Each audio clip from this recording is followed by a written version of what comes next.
You think you know Elvis Presley, the sequined suits, the curled lip, the voice that made an entire generation forget how to breathe. But what if everything you were told was only half the story? Behind the sold-out stadiums, behind the screaming crowds, behind the title of the King of Rock and Roll, there was a man slowly drowning. A man trapped inside a legend he never asked to become. A man who cried alone in a mansion full of people. This is not the Elvis they put on postage stamps. This is the real one. To understand the darkness that followed Elvis Presley for his entire life, you have to go back to the very beginning, to a two-room shotgun shack in Tupelo, Mississippi on January 8, 1935. Elvis Aaron Presley was born into a family so poor that the word poor barely covers it. His father, Vernon Presley, was a man of good intentions and bad decisions, a charming, unreliable figure who once served 8 months in prison for forging a check worth just $4. $4. That single act of desperation would brand the Presley family with shame in their small community and leave a psychological scar on young Elvis that never fully healed. His mother, Gladys, was a different story entirely. She was the sun Elvis orbited around. Fiercely protective, emotionally intense, and completely devoted to her son, some historians and psychologists would later describe their bond as one of the most unusually dependent mother-son relationships in modern celebrity history. Gladys walked Elvis to school every single day, well past the age when other children walked alone. She waited for him outside. She worried constantly, and Elvis absorbed every drop of that anxiety into his own nervous system. What most people don't know is that Elvis was actually a twin. His brother, Jesse Garon Presley, was stillborn on the same day. This tragedy never left Gladys, and therefore never left Elvis. He grew up being told he carried the spirit of two souls, that he had to live for both of them. Imagine the weight of that. Imagine being a child and believing that your very existence came at the cost of someone else's life. The family moved to Memphis, Tennessee when Elvis was 13, chasing better opportunities that were slow to arrive. They lived in public housing, the Lauderdale courts, surrounded by other struggling families. Elvis was an outsider everywhere he went, too poor for the rich kids, too sensitive for the rough ones. He found his refuge in music, in the church, in the sound of gospel pouring through the walls of black congregations he wasn't officially supposed to be part of, but listened to anyway, hungrily, through open windows and cracked doors. He taught himself guitar on a cheap instrument his mother bought him instead of the bicycle he originally wanted. That guitar became his armor. But here's the thing about armor. It protects you from the outside world while slowly suffocating you inside. When fame hit, it hit like a freight train. At 19, he walked into Sun Studio in Memphis and recorded a song that would change the world. Within 2 years, he was on television, on the radio, on the lips of every teenager in America. The money came, the cars came, the mansion, Graceland, came. But the poverty mindset never left. Elvis never truly believed the success was permanent. People close to him recalled how he compulsively gave away money, cars, and jewelry, not purely out of generosity, but out of a deep subconscious fear that if he held on to things too tightly, they would disappear. He had grown up watching everything disappear. His brother before he ever took a breath, his father's reputation, his family's dignity. He bought Graceland and filled it with people, cousins, friends, hangers-on, bodyguards, because an empty house felt too much like the poverty he escaped. But a house full of people who depend on you financially is not the same as a house full of love. And somewhere deep inside, Elvis Presley, the boy from Tupelo who just wanted to make his mama proud, always knew the difference. Every king has a handler. Elvis had Colonel Tom Parker. And if there is one single relationship that explains how Elvis Presley went from the most electrifying performer on the planet to a broken man dying alone on a bathroom floor, it is this one. Colonel Tom Parker was not a colonel. He was not even American. His real name was Andreas Cornelis van Kuijk, born in the Netherlands in 1909. He entered the United States illegally and spent the rest of his life making sure no one looked too closely at his past, which meant, among other things, that Elvis Presley could never tour internationally. Because if Elvis went abroad, Parker would have to produce documents he didn't have. The entire world wanted Elvis, and the entire world was denied him, not because of Elvis's choices, but because of his manager's secrets. Parker took 25% of Elvis's earnings initially. Later, that number climbed to 50%. 50%. In any other industry, in any other era, this would be considered outright exploitation. But Parker controlled everything: the bookings, the record deals, the film contracts, the merchandise. He constructed a wall around Elvis so complete that even those closest to him struggled to reach through it. The movie years are perhaps the most painful chapter of this particular story. Through the 1960s, while the Beatles were revolutionizing music and artists like Bob Dylan were shaking the cultural landscape, Elvis was locked in a factory line system of forgettable films. He made 31 movies in roughly 13 years. Most of them were formulaic, shallow, and far beneath his talent. Elvis knew it. He told people around him. He was embarrassed by the films. He wanted to act seriously. He auditioned mentally for the kinds of roles that went to James Dean and Paul Newman. Parker killed every serious opportunity. Why? Because the movies were safe. The movies were controlled. The movies kept Elvis in a box where Parker could predict and maximize profit without any unpredictable variables, like artistic ambition or personal freedom, or an artist who might one day realize he didn't need his manager anymore. What made this cage so insidious was that it was built with golden bars. Elvis was fabulously wealthy, at least on paper. He had Graceland. He had the jets. He had the jewels. When you are that visibly successful, the world finds it difficult to hear your complaints, and you begin to find it difficult to voice them yourself. What right did he have to feel trapped? What right did he have to feel unfulfilled? He was Elvis. That internalized silence is one of the most dangerous forms of suffering. The people closest to Elvis, his so-called Memphis Mafia, the tight circle of friends and employees who surrounded him, were also entangled in Parker's web. Their salaries came from Elvis. Their lives depended on his continued cooperation with the machine. Genuine counsel was nearly impossible to come by. Honest voices were drowned out by the roar of financial dependency. When Elvis finally returned to live performing in 1969, his legendary comeback at the International Hotel in Las Vegas, the world erupted. The reviews were ecstatic. Rolling Stone called it one of the great rock performances of the decade. Elvis was alive again, vibrant, powerful, himself. But even that comeback was a Parker production.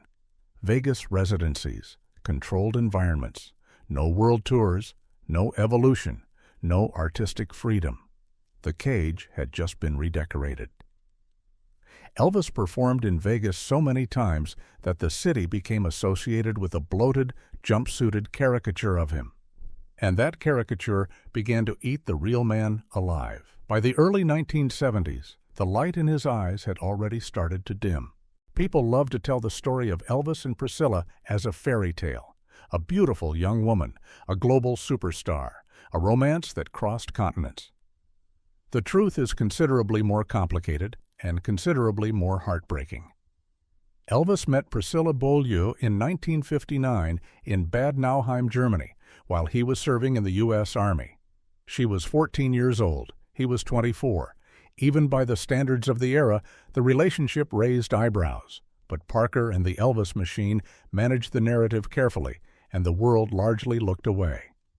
Priscilla's father, a U.S. Air Force captain, was understandably resistant. But Elvis was persistent, charming, and genuinely infatuated.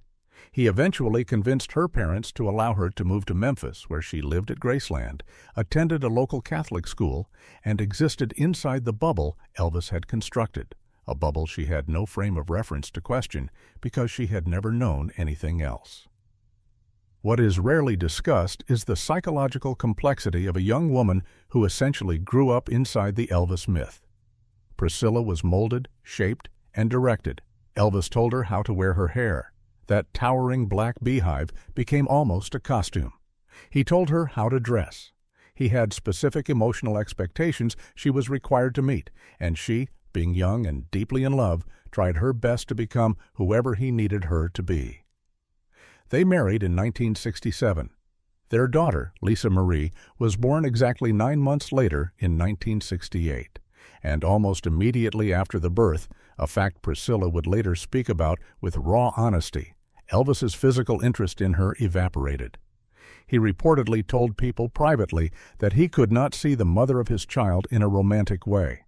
The same psychological complexity that had made him adore her had now, in his troubled mind, placed her in an untouchable category. He began seeking other relationships.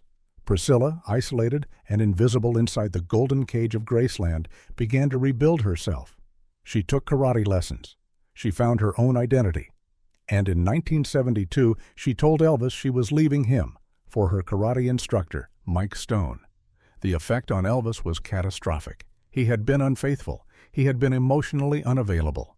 He had in many ways created the exact conditions that drove Priscilla away. But none of that rational understanding protected him from the devastation of her leaving. In one of the most chilling moments documented by those around him, Elvis reportedly spoke about having Mike Stone killed. Whether this was genuine intent or the explosion of a wounded man's grief, nobody could be entirely sure. Those close to him took it seriously enough to be frightened. The divorce was finalized in October 1973. Remarkably, Elvis and Priscilla maintained a relationship afterward. She remained present in his life, concerned about his declining health, genuinely caring for the father of her child, even as the marriage dissolved. And Elvis, by all accounts, never stopped loving her. But the second heartbreak came years later, and it was quieter, and in some ways worse. His relationship with Linda Thompson, who was with him for nearly 5 years after Priscilla, was described by those who knew them as genuinely loving and stabilizing. Linda cared for Elvis deeply and personally during some of his worst physical and psychological episodes. When she eventually left, exhausted, afraid of watching him destroy himself, Elvis replaced her almost immediately with Ginger Alden. Ginger was young, beautiful, and largely unable to handle the enormity of what she had walked into. She was with Elvis on the night he died, and she was asleep when it happened. There is something unbearably lonely about that image. By the mid-1970s, Elvis Presley was barely recognizable, not because of age, he was only in his late 30s and early 40s, but because the accumulation of everything, the isolation, the betrayals, the creative imprisonment, the grief, the loneliness, had begun to manifest physically in ways that were impossible to ignore. His weight fluctuated dramatically. His performances, once electrifying, became unpredictable. There were nights on stage where he was clearly medicated, slurring words, forgetting lyrics, leaning on the microphone stand for support. The audiences, loyal, devoted, forgiving, largely cheered anyway. The machine kept booking shows. The machine kept cashing checks. What fueled the physical collapse was a pharmaceutical dependency that had been building for nearly 2 decades. It began, as it often does, with legitimate prescriptions. Sleep disorders, anxiety, the physical demands of constant performing. Elvis had real medical needs. But the doctor who became central to his final years, Dr. George Nicopolis, known as Dr. Nick, prescribed medications in quantities that were, by any standard, staggering. In the 8 months before Elvis's death, Dr. Nick prescribed him over 10,000 doses of sedatives, amphetamines, and narcotics. 10,000 doses in 8 months. Dr. Nick's medical license was eventually revoked, though not until years after Elvis was gone. The people around Elvis were caught in an impossible position. Those who raised concerns risked being fired and cut off from the financial ecosystem that Graceland represented. Several members of the Memphis Mafia did eventually speak out publicly, including in a tell-all book published shortly after his death, and were condemned for it by fans who felt the timing was exploitative. But those who stayed silent watched a man die in slow motion and said nothing. The final months were painful to witness for anyone with eyes open. His cousin Billy Smith and Billy's wife Jo were among the last people to spend meaningful time with him. In the early hours of August 16, 1977, Billy and Elvis were playing racquetball together, one of the last activities Elvis genuinely enjoyed. Afterward, they sat and talked. Elvis played piano and sang gospel songs, including Blue Eyes Crying in the Rain. It was, by all accounts, a moment of real peace. A few hours later, he was gone. He was found on his bathroom floor at Graceland by Ginger Alden at approximately 2:30 in the afternoon. He was 42 years old. The official cause of death was listed as cardiac arrhythmia, an irregular heartbeat, but the medical examiner's findings, later sealed and only partially revealed over subsequent decades, pointed strongly to the accumulated effect of long-term polypharmacy. His body, in simple terms, had been overwhelmed. He was buried at Forest Hill Cemetery initially, but after a thwarted grave robbery attempt, his remains and those of his mother Gladys were moved to the meditation garden at Graceland, where they rest today, and where thousands of people still come every single year to stand in quiet grief for a man they never personally knew. Here's what strikes most deeply when you look at the full arc of Elvis Presley's life. He spent his entire existence trying to escape things: poverty, obscurity, his own grief, his mother's death, his manager's control, his loneliness, his own legend. And none of it worked, because the one thing no amount of money, fame, sequins, or prescription medication could cure was the fundamental human need to be truly seen, truly known, and truly loved without condition. Elvis had millions of fans. He had very few friends, and on the morning he died, the most famous man in the world was completely alone. Elvis Presley gave the world everything he had: his voice, his energy, his youth, his health, his privacy, his peace of mind, and the world, the industry, the handlers, the yes-men, the machine, took all of it and gave back very little in return.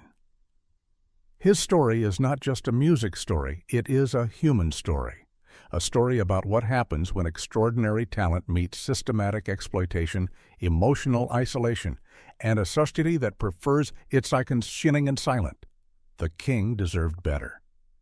And knowing that, really sitting with that, is the first step toward honoring what he actually was. Not a myth, not a costume, not a Vegas act. A man, a son, a father. A human being who felt every single thing too deeply and had almost nowhere safe to put it. What do you think shaped Elvis more, his poverty or his mother's influence? Drop your answer below. Do you think Elvis ever truly trusted anyone, or was he always alone in a crowd?